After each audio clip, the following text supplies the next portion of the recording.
I'd like to hear a story. I have a story for you. Once upon a time in this cruel, cruel world where I grew up as a little kid, there was a time where I was in a cafeteria, or maybe I was about 8 or 9 years old. I'm not exactly sure when. I probably did the math, but nevertheless. There was a milk box, a little milk box, the ones you had, little white milk boxes, you had the people's names on the back that are missing. Anyway, so yeah, that small little container of milk was what they had back in the cafeteria. And so what I did, I looked at the label, and I instantly, as a youth, took it and I threw it back into the thing. Not like I chucked it, but I just took it and I threw it back into there. And that alerted the lunch lady.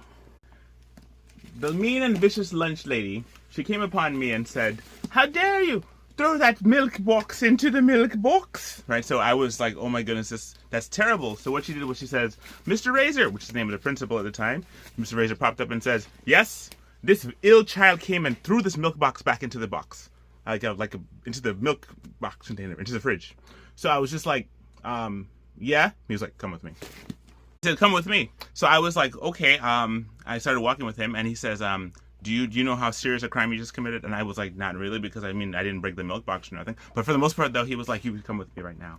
And so he was like, "You have to come." And it's what he did. He made me stand by the wall. I had to stand by a wall. I had to miss recess because of this milk box incident. I had to stand there with other people, and I was not able to have fun that day because that milk box I threw back into the thing. And so after that, they called my parents, and they made a big old situation out of it. That stuck in the back of my head forever because it's like, well, I was a little kid. I took the little milk box and I threw it into the milk thing, and I didn't even chuck it really hard, but I had it there, and I just kind of put it in there. And what ended up happening was like they said, no, you have violated the milk box policy rule system, and they really blew this thing up. Okay, so I had to stand on the wall like I was like the crime of the villain of the week, standing against the wall, my profile on my left and my right, on there, watching all the other kids play in recess during they had break time during that time after lunch, and then because elementary school back in the 80s. And long story short was that they had to call my parents and made a big deal about it. And I got in trouble when I got home because of this milk box. Because of the milk box. So what that means is that sometimes people really blow things out of proportion. If somebody would just ask me pretty much what happened and did the milk box brace, they would have just overlooked it. But instead, they decided to make a big deal about something that really didn't have to be.